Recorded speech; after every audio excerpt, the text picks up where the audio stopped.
بہرحال یہ حجاج ابن یوسف کی پھر اخیر بڑی بری ہوئی ہے نا، یعنی یہ پھر بعد میں ولید ابن عبد الملک بنا، عبد الملک بن مروان کا بیٹا خلیفہ، اور اسی دوران ولید نے یہ مہم چلانی شروع کی کہ کیونکہ اس کے باپ نے وصیت کی تھی کہ میرے مرنے کے بعد میرا بیٹا ولید بنے گا، اس کے بعد اس کا چھوٹا بھائی سلمان بن عبد الملک بنے گا۔ تو اس نے یہ مہم چلائی کہ نہیں، میرا بھائی نہیں بنے گا، میرے مرنے کے بعد میرا بیٹا کیوں نہ بنے۔ یہ تحریک اس نے چلائی۔ جب یہ تحریک چلائی نا تو سارے گورنر، آپ کو پتا لائی لگ ہوتے ہیں، سارے مان گئے۔ ایک گورنر ایسا تھا جس نے کہا کہ نہیں، وہ عمر بن عبدالعزیز تھے، مدینہ شریف کے گورنر عمر بن عبدالعزیز رحمہ اللہ تعالی۔ وہ بہنوئی بھی تھے اس کے ولید کے۔ مروان کے دو بیٹے تھے، ایک عبد الملک اور ایک عبدالعزیز۔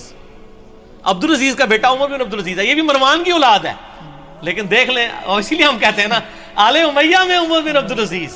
مولانا طارق جمیل صاحب کو میں کہتا ہوں نا آل امیہ میں عمر بن عبدالعزیز، ٹھیک ہے؟ آپ سمجھ آئی کیوں کہتے ہیں؟ تو عمر بن عبدالعزیز نے مخالفت کر دی، انہوں نے کہا نہ۔ اب وہ کیا ہوا کہ اس نے پکڑ کے عمر بن عبدالعزیز کو قید میں ڈال دیا، چونکہ عمر بن عبدالعزیز جو ہے نا وہ بڑے محبوب گورنر تھے اپنے علاقے کے، تو بڑی شورش برپا ہو گئی۔ اسی دوران ولید بن عبد الملک اچانک مر گیا، تو آٹومیٹیکلی سلمان بن عبد الملک خلیفہ بن گیا، اس کا چھوٹا بھائی۔ اور ان کی بہن تھی فاطمہ، وہ عمر بن عبدالعزیز کی بیوی تھی۔ اس لیے کہتے ہیں فاطمہ سے زیادہ طاقتور عورت کبھی نہیں گزری، کہ جس کا باپ بھی 3 براعظموں کا خلیفہ، جس کے 4 بھائی 3 براعظموں کے خلیفہ، اور جس کا خاوند بھی 3 براعظموں کا خلیفہ، اور بڑی درویش عورت تھی وہ فاطمہ بنت عبد الملک بن مروان۔ تو فاطمہ جو تھی نا وہ درویش عورت، اس کی بیوی۔ اب وہ سلمان بن گیا خلیفہ۔ سلمان جب خلیفہ بنا تو اس کو یہ چیز معلوم تھی کہ میری خلافت میں سب سے بڑی کنٹریبیوشن عمر بن عبدالعزیز کی ہے، ٹھیک ہو گیا؟ یہ اس کے دماغ میں تھا کہ اگر عمر بن عبدالعزیز نہ ہوتا تو میرا بھتیجا اس وقت خلیفہ ہوتا، اور مجھے تو اس نے معزول کر دیا تھا میرے بڑے بھائی نے۔ تو اس لیے وہ ان کو یعنی آگے آگے رکھتا تھا۔ مسجد نبی شریف کی امامت بھی کراتے تھے۔ انس بن مالک کے بارے میں سنن نسائی میں آتا ہے کہ میں نے رسول اللہ صلی اللہ علیہ وآلہ وسلم کے بعد بڑے عرصے کے بعد کسی ایسے شخص کے پیچھے نماز پڑھی ہے جو بالکل نبی علیہ السلام کے طریقے پہ ہمیں نماز پڑھاتا ہے، اور وہ عمر بن عبدالعزیز ہے۔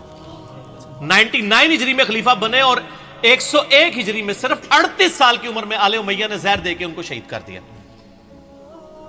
ٹھیک ہو گیا؟ تو عمر بن عبدالعزیز جب خلیفہ بنے تو یعنی یہ گورنر تھے اور سلمان خلیفہ بن گیا۔ پھر انہوں نے مشورہ دیا کہ حجاج ابن یوسف کو معزول کیا جائے، یہ ظالم آدمی ہے۔ اس نے کہا حجاج نام کے جتنے بندے ہمارے گورنمنٹ میں ہیں سارے معزول، جیلوں میں ڈلواؤ ان کو، ٹھیک ہو گیا؟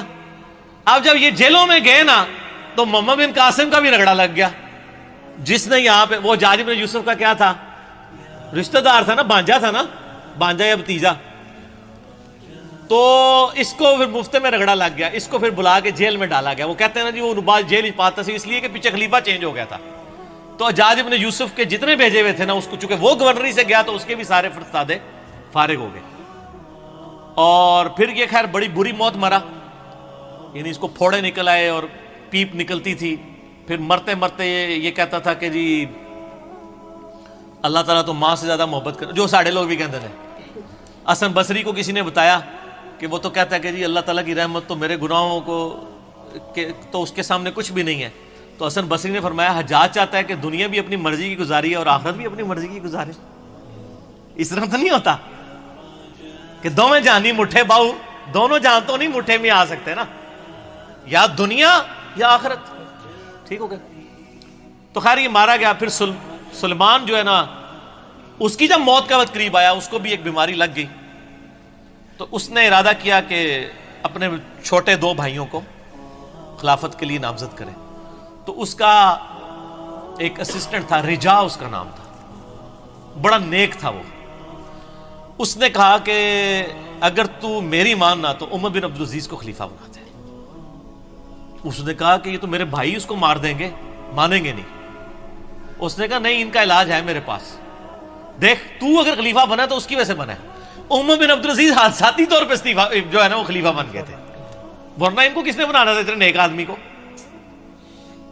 ان کا یار اس طرح کر کہ تو نا ایک بند وصیت لکھ کے اس کو سیل کر دے، اور کہہ کہ اس سیل کے اوپر بیعت لو کہ نیکسٹ خلیفہ کون ہے، اور جو بیعت نہیں کرے گا اس کو قتل کر دیا جائے گا، اور تو لکھ دے کہ عمر بن عبدالعزیز تیرے بعد خلیفہ ہے، اور اس کے بعد تو لکھ دے کہ عمر بن عبدالعزیز کے بعد میرا جو بھائی چھوٹا ہے یزید اور ہشام وہ خلیفہ ہے۔ تو ان کو بھی امید لگ جائے گی چلو اسی ساٹھی باری بھی آ جائے گی۔ یہ لکھ کے نا جناب سیل کر دی گئی۔ اب سیل لے کے جب باہر آئی میدان جنگ میں، خیمے سے باہر نکلے اور کہا جی امیر المومنین نے اپنا سکسیسر مقرر کر دیا ہے، اس کے اندر اس کا نام ہے، تو بیعت کرو بند پہ۔ وہ بھائی آگے لالچی، انہوں نے کہا نا کھول کے پڑھ ساڑا نام لکھے کہ نہیں؟ انہوں نے کہا میں کہنا تھوڑا نام لکھے، نام تو لکھے سی لیکن یہ نہیں پتا کہ کہڑے نمبر تے لکھے ہے۔ ٹھیک ہو گیا۔ اور دوسری طرف عمر بن عبدالعزیز آگے کہتے ہیں رجا مجھے بتا دے کہیں میرا نام تو نہیں لکھ دیا، ورنہ میں جنگلوں میں چلا جاؤں، میں خلافت کا بار نہیں اٹھا سکتا۔ ٹھیک ہو، یہ آپ اپروچ کا فرق دیکھ لیں۔ تو رجا کہتا ہے میں نے زندگی میں ایک ہی جھوٹ بولا ہے، نہ اس سے پہلے نہ اس کے بعد، وہ یہ تھا کہ میں نے کہا عمر تیرا نام نہیں ہے بیچ میں، کیونکہ مجھے خطرہ تھا کہ یہ چھوڑ دیں گے اور مسلمان ایسے حکمران سے محروم نہ ہو جائیں۔ کہتے ہیں جب وصیت کھولی گئی، جب پڑھ کے سنائی گئی عمر بن عبدالعزیز، تو عمر بن عبدالعزیز جو ہے وہ بے ہوش ہو کے گر پڑے۔ دو بندوں کے سہارے، ایک 35 سال کا نوجوان 2 بندوں کے سہارے لا کے ممبر تک لایا گیا پہلا خطاب کرنے کے لیے، اور آل امیہ کے چہرے لٹک گئے۔ لیکن جب پڑھا کہ ان کے مرنے کے بعد وہ بھی بنیں گے تو ان کو امید لگ گئی، ان کا چلو ٹھیک ہے ساڈا یار بنوئی ہے نا 100 کرو کیڑا باہر دا بندہ ہے۔ ٹھیک ہو گیا، دادا تو ساڈا مروان ایک ہی ہے نا، ٹھیک ہو گیا، پردادا۔ تو یہ پورا معاملہ ہوا۔ عمر بن عبدالعزیز رحمہ اللہ تعالی ورضی اللہ تعالی عنہ وعلیہ السلام یوں خلیفہ بنے۔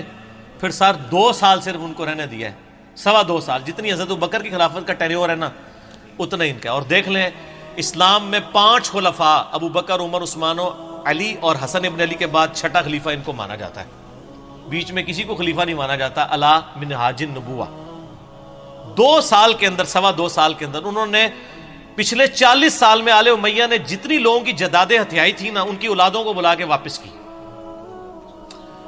جو جاگیر فدق تھی وہ بنو ہاشم کے حوالے کر دی، اور ممبروں پہ جو پچھلے 60 سال سے سب و شتم ہو رہا تھا مولا علی پر، لعنت کروائی جاتی تھی، وہ بند کروا کے ان اللہ یأمر بالعدل والاحسان یہ والی آیت خطبے میں داخل کی، اور تبدیلی آ گئی جناب۔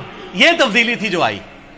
اور راوی کہتے ہیں کہ جی عمر بن عبدالعزیز جب خلیفہ بنے نا، اس سے پہلے تک یہ حالت تھی کہ لوگوں کی چوراہے پہ یہ گفتگو ہوتی تھی تیرے کتنے پلاٹ ہیں اور تیرے کتنے بنگلے ہیں اور تیری کتنی بیوی ہیں۔ اور جب عمر بن عبدالعزیز خلیفہ بنے تو چوراہوں پہ یہ گفتگو ہوا کرتی تھی کہ تو نے اس ہفتے کتنے نفلی روزے رکھے اور کتنا قرآن پڑھا۔ کیوں کہ جب عمر بن عبدالعزیز جمعے کی نماز پڑھانے کے لیے آتے تھے تو 10 15 پیوند ان کے کرتے کے اوپر لگے ہوئے ہوتے تھے۔ تو لوگ کہتے تھے کہ یار 3 براعظموں کا حکمران اگر اس حال میں رہ رہا ہے تو سر ہم کیا۔ میں یہی کہتا ہوں کہ آج اگر عمران خان صاحب پرائم منسٹر خود خطبہ دے رہے ہوں شاہ فیصل مسجد کے اندر سادہ سے شلوار قمیض کے اندر، تو شلوار قمیض خود بخود ہی فیشن بن جائے گا۔ ویسے وہ پہنتے شلوار قمیض ہی، مجھے بڑی خوشی ہوئی چائنا میں بھی اس نے شلوار قمیض پہنی ہوئی ہے، تو خود بخود یہ فیشن بن جائے گا، اتنی تبدیلی آئے گی۔ اور لوگوں کی یہ گفتگو ہوا کرتی تھی، گفتگو تک چینج ہوگی، حکمران سے کتنا فرق پڑتا ہے۔ خیر پھر یہ ظاہر ایسے حکمران کی طرح ہضم ہوتے ہیں، پھر ان کو زہر دے کے شہید کر دیا گیا، لیکن انہوں نے اتنی تبدیلی کر دی تھی، اسی لیے ان کو اسلام کا پہلا مجدد کہا جاتا ہے۔ یہ واحد مجدد ہے اسلام کی ہسٹری میں جس کو سنی اور شیعہ دونوں مجدد مانتے ہیں، اس کے بعد کسی مجدد پہ متفق نہیں ہے سوائے امام مہدی 12ویں مجدد کے، 12ویں خلیفہ کے۔ یہ ہیں وہ شخص عمر بن عبدالعزیز۔